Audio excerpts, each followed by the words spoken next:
Hi, everybody. Joe Chaffee here. Weather in 5 days and 5 minutes coming up tonight on the Joe and Joe Weather Show podcast. We've got showery rains in the mid-Atlantic states, left over from the potential tropical cyclone that didn't become a tropical cyclone.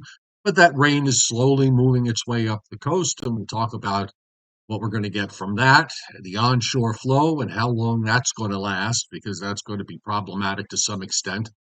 And we'll take a look at the long range in the tropics all tonight on the Joe and Joe Weather Show podcast at 7:35 p.m. Eastern Time.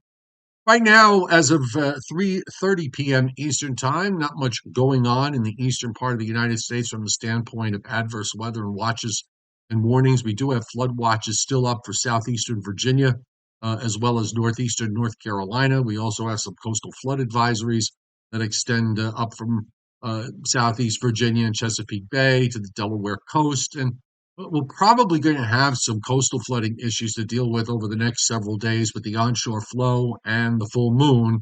But other than that, it's fairly quiet. We have actually severe thunderstorm watches up for eastern New Mexico and southeast Colorado at this time. And everybody else is kind of stuck somewhere in between with no watches or warnings. And here's the satellite loop. The low center is in western North Carolina and weakening, but there's this arm of moisture moving northward. We actually managed to squeeze out, I guess, a day that we could call partly sunny from Maine down into northeastern Pennsylvania, northern New Jersey, and Long Island. There's a heavier cloud cover as you go to the south, and then you get into some rain. There's not a whole lot of convection here going on with this particular system. And then out in the west, we've got a deep trough in the western part of the United States, and an arm from that is swinging through New Mexico into Colorado, and we can already see some lightning strikes from that. Here's what the radar looks like as of 3:30 p.m. Eastern Time. The leading edge of rain on the radar is into southern Delaware, over the southern half of the Delmarva Peninsula, northeastward to the Washington, D.C., Baltimore area, and back up west into northern Virginia. Still a few leftover downpours in North Carolina, as well as some light showers in parts of western South Carolina and eastern Tennessee. Also seeing a few showers back through southern Ohio and into Kentucky. And here's that arm in the west that's swinging through New Mexico and Colorado. And you can see there's half a dozen severe thunderstorm warnings up for some counties in New Mexico. The Storm Prediction Center has a slight to enhanced risk up the western plains from New Mexico all the way into eastern Montana and the western Dakotas. There's an enhanced risk in western Nebraska, a small portion of northwest Kansas, and into northeastern Colorado. We also have a marginal risk for severe weather being indicated in along the east coast of Florida, the middle and the southern part of the state, and a little area of general thunderstorms in Virginia and North Carolina, back into western Virginia, eastern Kentucky, and eastern Tennessee. There's a 2% tornado risk in eastern Montana, by the way. Tomorrow, it's a narrow stripe of marginal risk from the eastern Dakotas and western Minnesota, southward through eastern Nebraska, central Kansas, and into northwest Texas. General thunderstorms in the middle and South Atlantic states down to Florida. And day three, which is Thursday into Friday, we have a marginal to slight risk from northern Missouri up through Minnesota and into western Wisconsin. Now, as for rainfall, we're not expecting a whole lot.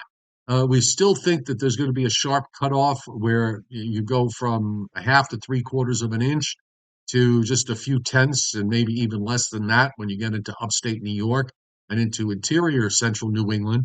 The half-inch line running from southeastern New England to Long Island to central and South Jersey. There's an area here in northern Virginia where we're looking at three-quarters of an inch to an inch and a half.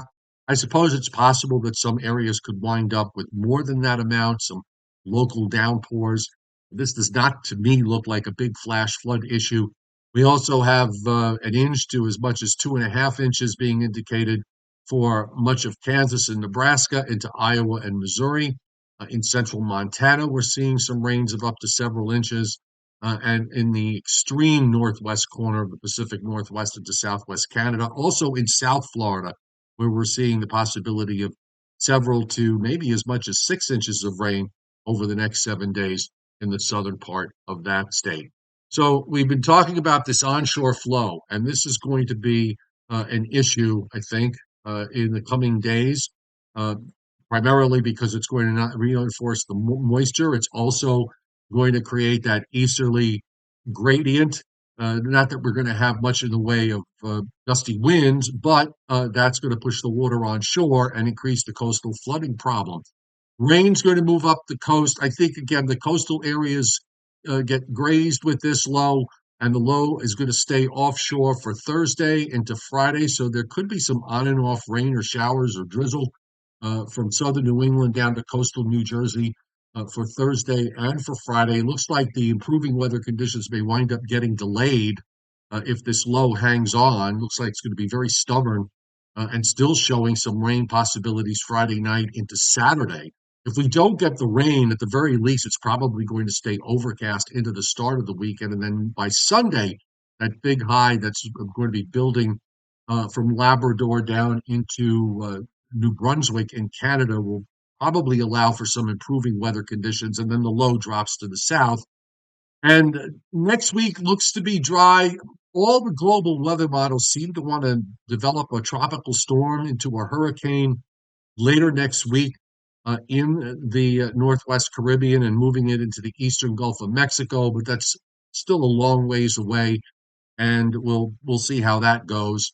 We've been down this road several times this hurricane season, and almost all those times these systems did not really come into play. So, but this has been a number of days now where the models have been picking up on this. So we'll see where it goes over the next couple of days. And don't forget tonight, the Joe and Joe Weather Show podcast will cover all of this, and that's at 7:35 p.m. Eastern Time.